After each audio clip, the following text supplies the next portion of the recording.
जय श्री कृष्णा। आप सभी को योगिनी एकादशी की बहुत सारी शुभकामनाएं। आषाढ़ मास के कृष्ण पक्ष में आने वाली योगिनी एकादशी परम भगवान श्री कृष्ण को प्रसन्न करने के लिए एक सवन अवसर प्रदान करती है और इस एकादशी के दिन अधिक से अधिक नाम जप करके उपवास का पालन करके अपनी चेतना को भगवान श्री कृष्ण के प्रति केंद्रित रख के एक उपासक इस योगिनी एकादशी का पूर्ण फल प्राप्त कर सकता है। लेकिन जितना महत्वपूर्ण है इस योगिनी एकादशी का पालन करना, उतना ही महत्वपूर्ण है इसका निर्धारित समय के अंदर पारण करना। योग्य समय के अंदर किया गया पारण एकादशी को पूर्णता प्रदान करता है। अगर ऐसा ना किया जाए तो एकादशी का संपूर्ण व्रत भी अधूरा मान लिया जाता है। तो चलिए आज की इस वीडियो में जानते हैं कि इस बार योगिनी एकादशी का पारण करने की शास्त्रोक्त विधि क्या है, किस समय के अंदर पारण करना है और किस विधि का पालन करते हुए इस योगिनी एकादशी का पारण कर सकते हैं। तो आज की इस योगिनी एकादशी पारण विधि वीडियो आरंभ करते हैं। इस बार जो भक्त 10 जुलाई 2026 शुक्रवार के दिन योगिनी एकादशी व्रत का पालन कर रहे हैं उन्हें इसका पारण करना होगा अगले दिन यानी 11 जुलाई 2026 शनिवार के दिन दोपहर में 1:50 से लेकर शाम 4:36 के बीच में। और जो भक्त 11 जुलाई 2026 शनिवार के दिन इस योगिनी एकादशी का पालन कर रहे हैं उन्हें इसका पारण करना होगा अगले दिन यानी कि 12 जुलाई 2026 रविवार के दिन सुबह 5:32 से लेकर 10:12 के बीच में। एकादशी व्रत का उद्देश्य परम भगवान श्री कृष्ण को प्रसन्न करके उनकी शुद्ध भक्ति में सेवा प्राप्त करके जीवन के परम उच्च लक्ष्य को प्राप्त करना है। अब जानते हैं इस योगिनी एकादशी का पालन करने की शास्त्रोक्त विधि क्या रहेगी। तो सबसे पहले द्वादशी के दिन प्रातः ब्रह्म मुहूर्त में उठ जाएं, स्नान इत्यादि से निवृत्त होकर स्वच्छ हो जाएं, स्वच्छ वस्त्र धारण करें, अपने घर में मंगला आरती करें, भगवान को जगाएं।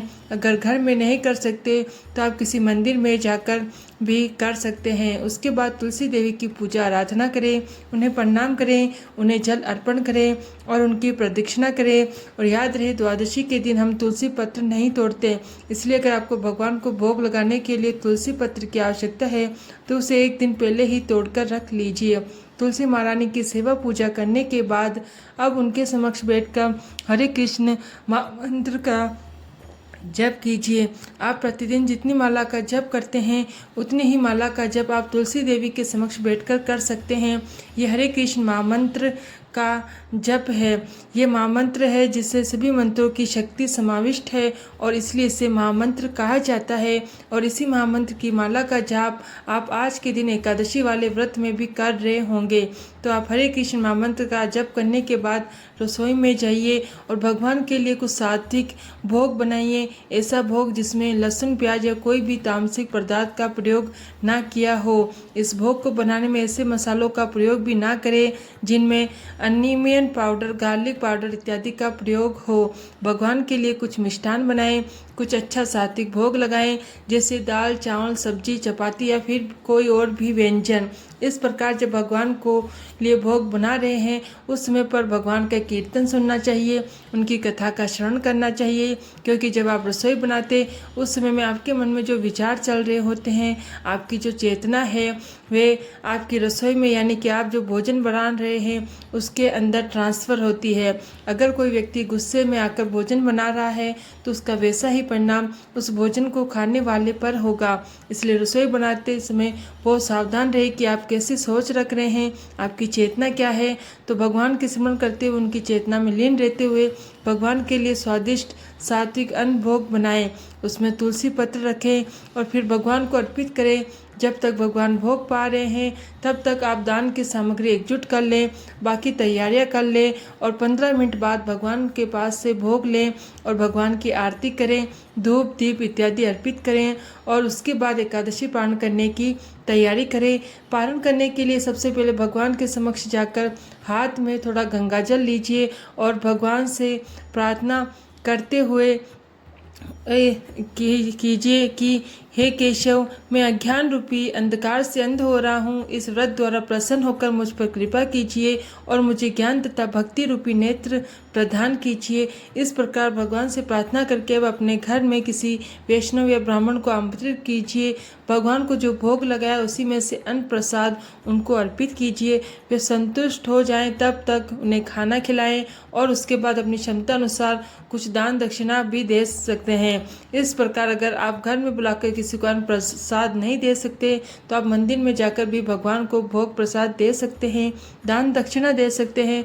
अगर आप भोजन प्रसाद भी नहीं दे सकते तो कम से कम अपनी क्षमता अनुसार मंदिर में जाकर कुछ न कुछ धन या लक्ष्मी अवश्य देकर आना चाहिए। अगर आप बाहर मंदिर जाकर भी दान नहीं दे सकते तो आप किसी संस्था में भी दान दे सकते हैं जहाँ पर आपको विश्वास हो कि इस दान को, इस लक्ष्मी का प्रयोग अच्छी चीज़ के लिए हो रहा हो, सनातन धर्म के लिए हो रहा हो। आप उस दान को, लक्ष्मी को निकाल कर साइड में रख लीजिए। अगर आप अभी दान नहीं कर सकते हैं तो अगली बार कभी भी आप मंदिर जाएं या किसी ऐसी जगह पर जाएं, गौशाला में जाएं, वहां पर जाकर ये दान की राशि दे सकते हैं। अब समय है आपका स्वयं पारण करने का। पारण करने से पहले भगवान से प्रार्थना कीजिए, उनसे क्षमा याचना कीजिए। इस प्रकार कहिए, हे परम भगवान श्री कृष्ण, मैंने अपनी सीमित बुद्धि और शक्ति द्वारा इस एकादशी व्रत का पालन करने का प्रयास किया है। इसमें मेरे द्वारा हुई जाने और अनजाने में जो त्रुटि है उसे आप कृपया करके क्षमा कर दीजिएगा। मुझे आपकी शुद्ध भक्ति में सेवा प्रदान कीजिए। इस प्रकार कहकर अब आप किसी भी अन्न प्रसाद के साथ अपना व्रत तोड़ सकते हैं। सबसे पहले भगवान को अर्पित चरणामृत ले सकते हैं और फिर भगवान को अर्पित जल ले सकते हैं और उसके बाद जो उन्हें भोग लगाया था वे अन्न प्रसाद ले सकते हैं। अगर आप एकादशी का व्रत संपूर्ण निर्जल रखते हैं तो अगले दिन आपको पानी के साथ या भगवान के चरणामृत के साथ पारण करना चाहिए। अगर आप एकादशी में के व्रत में फल लेते हैं, दूध लेते हैं और पानी लेकर व्रत रख रहे हैं तो प्रयास करें कि अगले दिन हल्का फुल्का भोजन लेकर पारण करें। तो ये थी आने वाली एकादशी का पालन करने की संपूर्ण विधि।